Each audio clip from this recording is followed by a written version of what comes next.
Hello friends, welcome to creative coaching classes. आज हम लोग देखने वाले हैं ट्रिगोनोमेट्रिक का पार्ट थर्ड। इसमें मेनली हम लोग देखेंगे, आज क्वेश्चन डिस्कस करेंगे और ट्रिगोनोमेट्रिक स्टैंडर्ड वैल्यू क्या होता है ट्रिगोनोमेट्रिक रेशियोज का, उसको भी जानेंगे। ठीक है। आज हम लोग देखते हैं सबसे पहले पहला क्वेश्चन।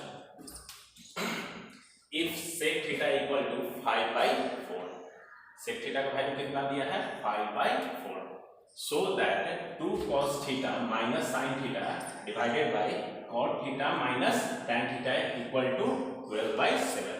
हमको इस फॉर्म का 2 cos minus sine theta divided by cot theta minus tan theta का वैल्यू कितना दिखाना है 12/7। ठीक है। हम लोग पढ़े हैं कि ट्रिगोनोमेट्रिक रेशियो के लिए हम लोग सबसे पहले कौन सा ट्रायंगल होना जरूरी है, तो राइट एंगल ट्रायंगल। हम लोग राइट एंगल ट्रायंगल एक कंस्ट्रक्ट कर ले रहते हैं।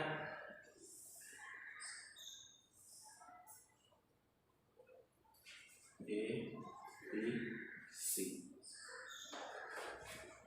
एंगल बी में क्या हो गया 90 डिग्री, और एंगल ए और एंगल सी दोनों क्या है एक्यूट एंगल है, ये किसी को दिक्कत नहीं है। अच्छा, इसमें कहीं एंगल ए या एंगल सी के बारे में बात किया है क्या? नहीं।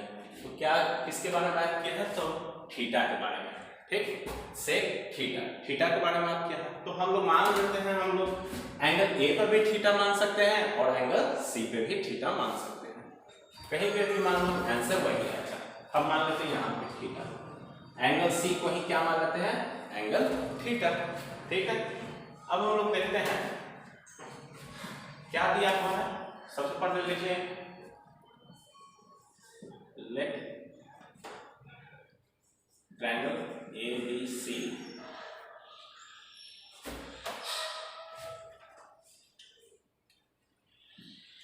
Late us consider triangle ABC। हम लोग कंसीडर कर लिया एंगल ट्रायंगल ABC, जिसमें एंगल B कितना है, angle B equal to 90 degree है, और एंगल C को हम क्या मान लिए हैं थीटा मान लिए हैं। ठीक है, कोई दिक्कत नहीं है। अब बताओ तो सेक थीटा का वैल्यू क्या दिया है, सेक थीटा इक्वल टू 5/4 दिया है। सेक थीटा का वैल्यू क्या है 5/4। हम बताए हुए हैं कि जो रेशियो आता है इसको हम रेशियो बोलते हैं, 5/4 को क्या बोले रेशियो। ये जो रेशियो है ये एक्चुअल नहीं होता है, तो इसको एक्चुअल बनाने के लिए हम लोग कोई ना कोई इसको कांस्टेंट से या कोई पॉजिटिव इंटीजर से इसको क्या करना पड़ेगा, मल्टीप्लाई करना पड़ेगा। इसको हम लोग ऐसे भी लिख सकते हैं। अच्छा, सेक थीटा का वैल्यू सबसे पहले आप लोग बता सकते हैं क्या होता है sec theta. Sec theta equal to h/b, h/b, h मतलब हाइपोटेनस, b मतलब बेस। ठीक, अब हम लोग देखते हैं, इसको हम बोले कि ये एक्चुअल नहीं है, तो इसको एक्चुअल बनाने के लिए इसमें कोई ना कोई कांस्टेंट से हमको क्या करना पड़ेगा, मल्टीप्लाई करना पड़ेगा। तो हम क्या कांस्टेंट मान लिए, जैसे इसको 5 से क्या कांस्टेंट मान लिए के 5k कर दिया, और इसको डिवाइडेड बाय 4k, ये हम लोग कर सकते हैं। सेक थीटा को क्या मान लिए 5/4, h हाइपोटेनस हो गया, बेस कितना हो गया 4, बेस 4k हो गया, और हाइपोटेनस कितना हो गया है 5k हो गया। तो इस ट्रायंगल में हम लोग जा सकते हैं। थीटा ये है, थीटा थीटा के जस्ट सामने वाला, जस्ट ऑपोजिट जो साइड होता है उसको क्या कहा जाता है, परपेंडिकुलर। क्या कहा जाता है, परपेंडिकुलर। ठीक। अच्छा, यहाँ पे हमको क्या पता है, हाइपोटेनस पता है। हाइपोटेनस कौन सा है, 90 डिग्री के सामने वाले को क्या कहा जाता है, हाइपोटेनस। ये कितना हो गया 5k। ठीक, बेस कितना है 4k। तो थीटा से जो एडजेसेंट साइड है, जो एडजेसेंट साइड है वो, उसी को हम लोग क्या कहेंगे, बेस कहेंगे। बेस कितना है 4k। ठीक, अब हम लोग को क्या नहीं पता है, तो परपेंडिकुलर नहीं पता है। परपेंडिकुलर नहीं पता तो परपेंडिकुलर फाइंड आउट करेंगे by Pythagoras theorem. Pythagoras theorem हम लोग पढ़ चुके हैं। पाइथागोरस थ्योरम से क्या हो जाएगा, देखो तो 5k whole square equal to hypotenuse square plus perpendicular square plus base का स्क्वायर, ये पाइथागोरस थ्योरम होता है। अब देखेंगे परपेंडिकुलर स्क्वायर p स्क्वायर लिख दिए, प्लस में बेस स्क्वायर, बेस कितना है 4k, तो इस 4k का होल स्क्वायर। अब इसको सॉल्व किया जा सकता है क्या, ऐसे कितना हो जाएगा 25k² equal to p² plus में 16k²। इसको ऐसे भी लिख सकते हैं 25 माइनस 16 प्लस से ही घर जाएगा तो माइनस, डायरेक्ट हम लिख लेते हैं 25 माइनस 16 कितना हो जाएगा 9k² इक्वल टू p²। मतलब यहां से क्या वैल्यू आ जाएगा p² इक्वल टू हम लोग लिख सकते हैं क्या p इक्वल टू हम लोग लिख सकते हैं यहां से डायरेक्ट हम लिखते हैं p इक्वल टू √9k², मतलब 3k। मतलब परपेंडिकुलर का वैल्यू कितना आ गया 3k। अब देखो ये परपेंडिकुलर था, इसका वैल्यू कितना आ गया 3k। ठीक है, सभी को कि समझ में आ गया होगा यहाँ तक। अब हम लोग क्या वैल्यू फाइंड करना है, सो दैट इसका वैल्यू हम लोग फाइंड आउट करना है। ठीक, हम लोग लिखते हैं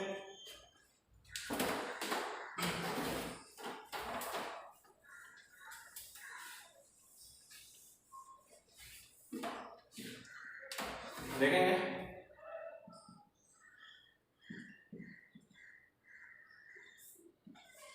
2 cos theta minus sine theta divided by cot theta minus tan theta. इसको हमको कितना लाना है 12/7 लाना है। ठीक, 12/7 ना लाना है जी। ठीक है, अब देखो तो ठीक है, इससे पहले हम लोग क्या निकाल लेते हैं, सभी का वैल्यू निकाल लेते हैं। cos थीटा का वैल्यू कितना हो जाता है, cos थीटा हम लोग पढ़े हैं कि b/h b कितना है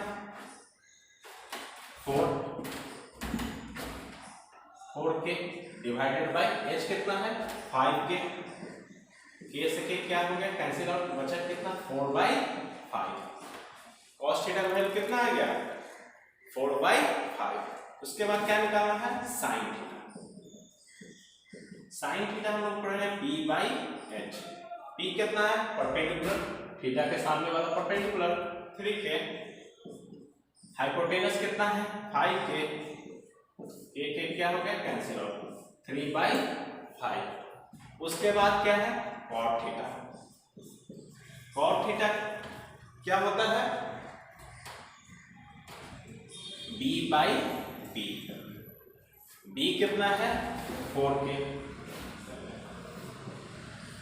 p कितना है 3k, फिर से k क्या हो गया कैंसिल आउट 4/3। अब है अगला tan थीटा देख लेते हैं क्या हो जाएगा p/b। p कितना है 3, b कितना है 4, k कैंसिल आउट 3/4। ठीक है, अब ये वैल्यू हम लोग क्या कर देंगे इसमें, इस इक्वेशन में हम लोग पुट कर देंगे ये वाला इक्वेशन में। ठीक है, याद होना चाहिए थोड़ा सा स्पेस का प्रॉब्लम है। अब हम इसके ये यहाँ पे लिख रहे हैं 2 इंटू cos थीटा का वैल्यू कितना आया है 4/5 माइनस sin थीटा का वैल्यू कितना है 3/5 डिवाइड करके। ठीक, cot थीटा का वैल्यू कितना है 4/3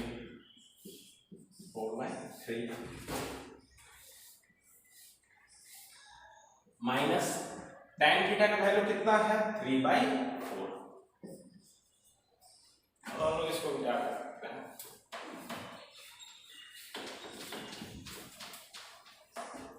अब देखो कितना हो गया ये, इसको 2 4 जा 8/5 माइनस 3/5 डिवाइडेड बाय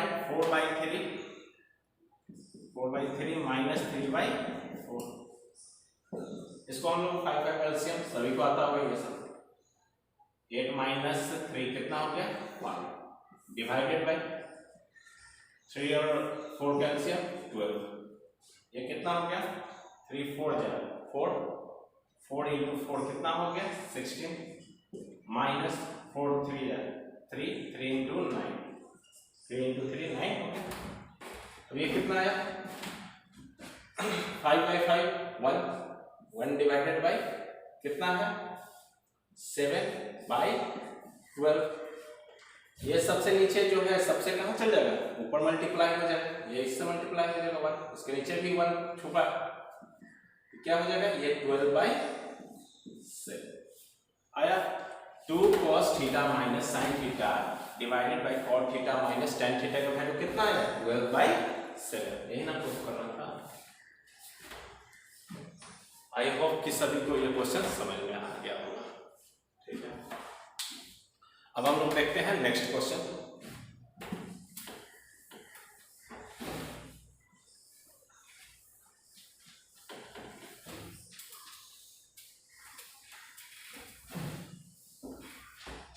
क्वेश्चन लेते हैं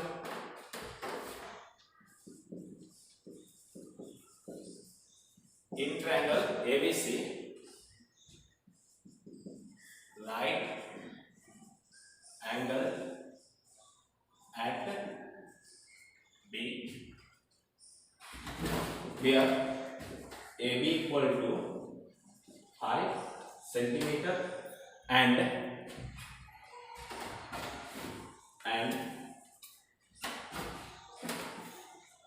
BC plus AC equal to 25 centimeter.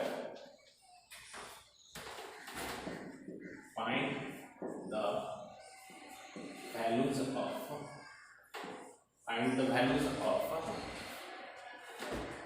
sin A,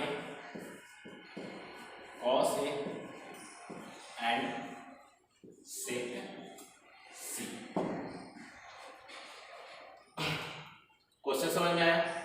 इन एक ट्रायंगल है ABC, right angle at B, जो राइट एंगल किस पे है एंगल B पे है, और AB जो है कितना दिया है 5 सेंटीमीटर। हम लोग कंस्ट्रक्ट कर लेते हैं, हम बताएं सबसे पहले ट्रिग्नोमेट्री में क्या कर लेंगे, हम लोग कंस्ट्रक्ट कर लेंगे एक ट्रायंगल, इसका नाम क्या है ABC। ठीक है, देख लेते हैं, कहीं भी रख सकते हैं ABC। ट्रायंगल ABC है, right angle at B, right angle बना दिया 90 डिग्री B पर। AB कितना है 5 सेंटीमीटर, ये कितना है 5 centimetre, and BC plus AC equal to कितना दिया है जी, ये गिवन है, BC plus AC equal to कितना है 25 सेंटीमीटर। देखो BC ये है प्लस AC, ये दोनों का सम कितना के इक्वल टू है 25 सेंटीमीटर का। Find the value of sine A, क्या निकालना है साइन A, किस एंगल के रिस्पेक्ट में साइन का वैल्यू निकालना है, तो एंगल A के रिस्पेक्ट में, यहां से निकालना हमको। यहाँ पर साइन A क्या होता है P बाई H, मतलब ये परपेंडिकुलर ये हो जाएगा और ये हो जाएगा, ये दोनों का रेशियो निकालना। cos A यहाँ से ही एंगल A से ही निकालना है, तो cos A क्या होता है B बाई H, B तो पता है 5, H हमको पता निकालना होगा। ठीक, और सेक C, सेक यहाँ पर ध्यान देने वाला बात है, सेक C मतलब किस एंगल के रिस्पेक्ट में निकालना है सेक का वैल्यू, एंगल C के रिस्पेक्ट में। तो सेक C, सेक का वैल्यू क्या होता है, तो सेक का वैल्यू होता है h by b, h by b। तो h क्या हो जाएगा ये हो जाएगा, अब बेस इसके लिए इसके रिस्पेक्ट में बेस ये हो जाएगा, तो h बाई b। ठीक, हम लोग देखते हैं। अब देखो मान लेते हैं हम इस ट्रायंगल में, हम इसको AC को मान लिए x, ठीक, किसको मान लिए let AC equal to x centimetre, AC को हम कितना मान लिए x सेंटीमीटर। देखो अगर हम इस इक्वेशन में रखते हैं तो क्या लिख सकते हैं BC equal to BC plus x equal to 25 centimetre. ठीक, अब यहाँ से क्या निकाल सकते हैं कि BC इक्वल टू क्या लिख सकते हैं 25 माइनस ये प्लस है इधर जाएगा तो माइनस x सेंटीमीटर। आया बात समझ में, तो BC कितना हो गया 25 माइनस x, ये 25 माइनस x हो गया। ठीक, AC कितना है x है, BC कितना है 25 माइनस x, और ये भी कितना गिवन ही है, ये 5 सेंटीमीटर दिया है। ठीक, अब यहाँ से हम लोग देख सकते हैं by Pythagoras theorem, by Pythagoras theorem हम लोग क्या लिख सकते हैं, AC जो हाइपोटेनस का स्क्वायर है plus perpendicular square plus base का स्क्वायर, ठीक है वही लिख रहे हैं हम। यहां से लिख सकते हैं क्या, x square equal to perpendicular मतलब 5 का स्क्वायर प्लस 25 माइनस एक्स का होल स्क्वायर, ये लिख सकते हैं, ठीक है। अब यहां से देख लेते हैं, एक्स स्क्वायर इक्वल टू ये कितना हो जाएगा 25 प्लस a माइनस बी का whole square, a minus B का होल स्क्वायर सभी को याद होगा, a square plus B square minus 2 into A B, ये फॉर्मूला होता है। देखेंगे ये कैसे लिखा है, 25 का whole square plus x square minus 2 into A B 25 into B x, ठीक। एक्स स्क्वायर इक्वल टू, अब देखो ये कितना हो गया 25 प्लस ये कितना हो गया 25 का स्क्वायर कितना होता है 625 plus x square minus 2 into 25 50x। अब देखेंगे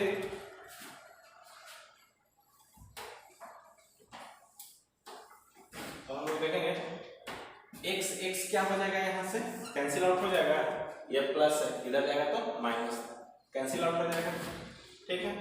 अब देखो ये माइनस है इधर आएगा तो क्या हो जाएगा प्लस में बदल जाएगा, तो 50x इक्वल टू यहाँ पे कितना है 625 है प्लस कितना है 25 कितना हो गया 650, x equal to 650 divided by 50 कितना हो जाएगा ये 13 हो जाएगा। x का वैल्यू कितना आ गया 13, x था क्या, x मेरा हाइपोटेनस था, हाइपोटेनस कितना आ गया 13 आ गया, ठीक।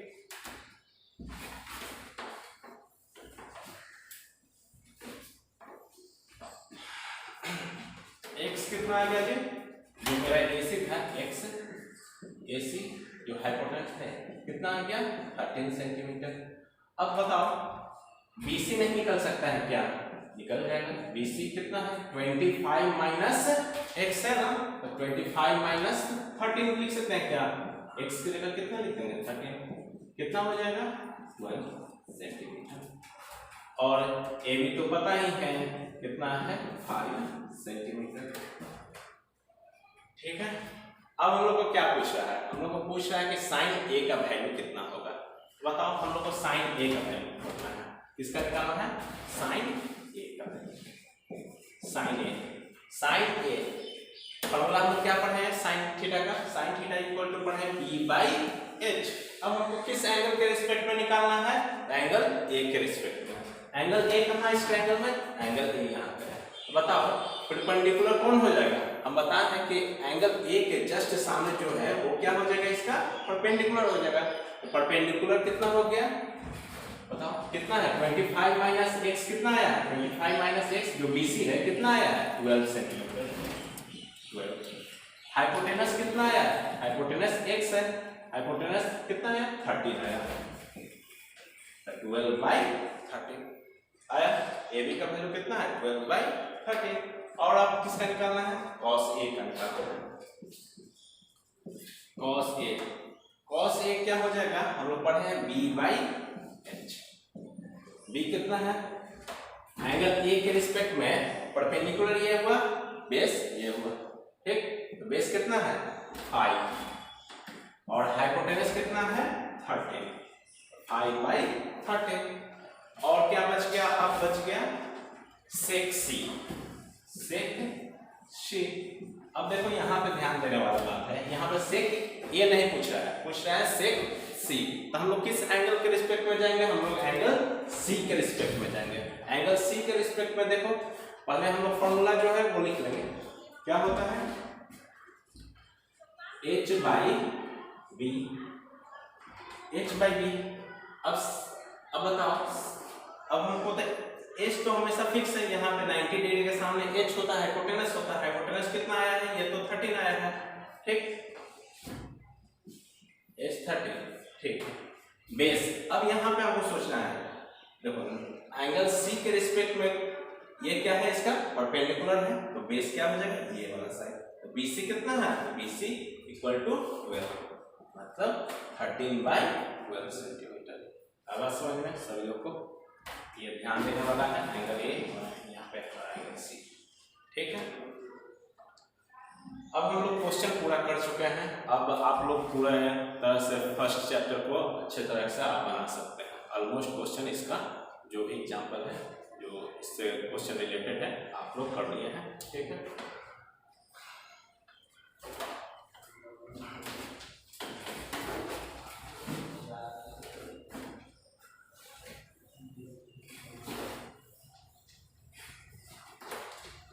अब हम लोग को थोड़ा सा आगे पढ़ना पड़ेगा, trigonometric ratios of standard angle. Trigonometric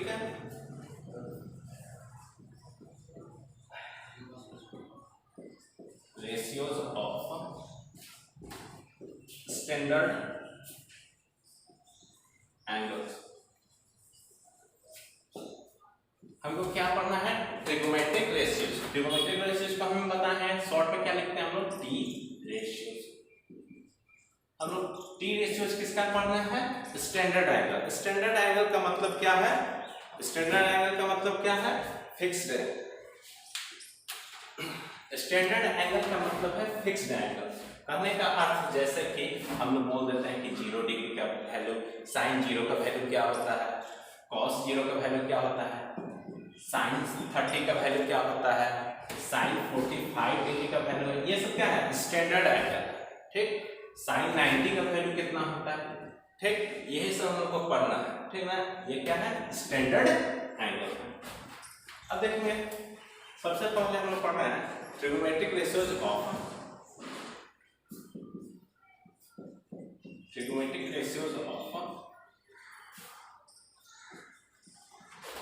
हम लोग सबसे पहले किस एंगल के लिए पढ़ रहे हैं, 45 डिग्री के लिए। हम लोग ट्रिगोनोमेट्रिक रेशियो किस एंगल के लिए पढ़ रहे हैं, 45 डिग्री के लिए। सबसे पहले क्या करेंगे हम लोग, इससे हम लोग ट्रिगोनोमेट्रिक रेशियो 6 को 6 रेशियो हम लोग निकालेंगे कितना डिग्री के लिए, 45 डिग्री के लिए। जैसे साइन 45 का वैल्यू क्या होगा, कॉस 45 का वैल्यू क्या होगा, tan 45 का वैल्यू क्या होगा, cosec 45 डिग्री का वैल्यू क्या होगा, ऐसे ही सो ऑन, ठीक। सबसे पहले क्या करेंगे हम लोग, ये एक ट्रायंगल बनाएंगे। कैसा ट्रायंगल होना चाहिए, राइट एंगल ट्रायंगल होना चाहिए। इसमें A B C, angle B पे क्या है, 90 डिग्री। एंगल बी जो है कितना डिग्री के बराबर है, 90 डिग्री। एंगल ए और एंगल सी जो है क्या है, एक्यूट एंगल है, ठीक ना। अब देखेंगे, अब ट्रिगोनोमेट्रिक रेशियोज ऑफ 45 डिग्री। तो 45 डिग्री निकालने के लिए हम इसको मान लेते हैं, ये एंगल कितना हम ले लिया, 45 डिग्री, ठीक। ये 90 है, ये 45 हो गया। तो बताओ ये भी कितना हो जाएगा, ये भी तो खुद से खुद क्या हो जाएगा, 45 डिग्री हो जाएगा, ठीक। अब हम लोग को पता है कि 45 डिग्री, ये दोनों एंगल क्या है, सेम हो गए। एंगल ए और एंगल सी क्या हो गए हैं, इक्वल हो गए। अब इक्वल हो गए, 45 डिग्री के सामने कौन सा एंगल है, साइड कौन सा साइड है, ए बी। और जब दो, ये कैसा ट्रायंगल हो गया, सबसे पहले बता दें, ये आइसोसेलेस ट्रायंगल हो गया। कैसा triangle, isosceles right angle triangle हो गया है, जिसमें दो एंगल जो है 45 डिग्री के बराबर है। अब हमको लोग को पता है कि जब दो एंगल इक्वल हो जाए तो उनके जस्ट सामने वाले साइड भी आपस में क्या हो जाते हैं, इक्वल हो जाते हैं। तो 45 डिग्री के जस्ट सामने कौन है, ए बी है। तो मतलब ए बी इक्वल टू हम लिख सकते हैं क्या, और ये एंगल ए की जो 45 है, इसके सामने जस्ट सामने कौन सा साइड है, बी सी है। हम लिख सकते हैं कि A B equal to B C. आया बात समझ में। और मान लेते हैं हम लोग इसको हम कितना मान लेते हैं, x। इसको भी कितना मान लेते हैं, x। ये x है, ये x है, तो a से निकल सकता है क्या, A B equal to A B equal to B C equal to कितना है, x मान लिया, ठीक।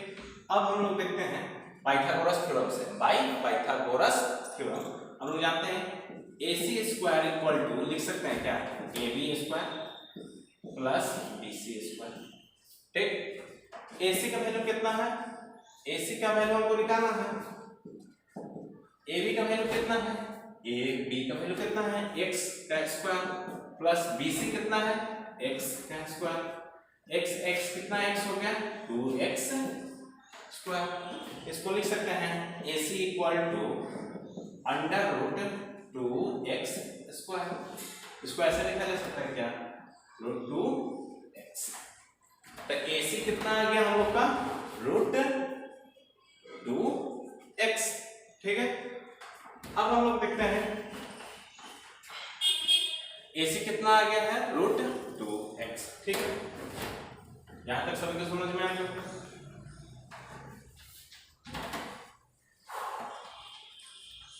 अब देखो हम लोग tan हम लोग निकाल रहे हैं 45 डिग्री के लिए, तो 45 डिग्री यहाँ भी है और यहाँ भी है, तो आप कहीं से भी ले सकते हैं। एंगल A से भी निकालेंगे तो वही आंसर आएगा, एंगल C से भी निकालेंगे तो वही आंसर आएगा।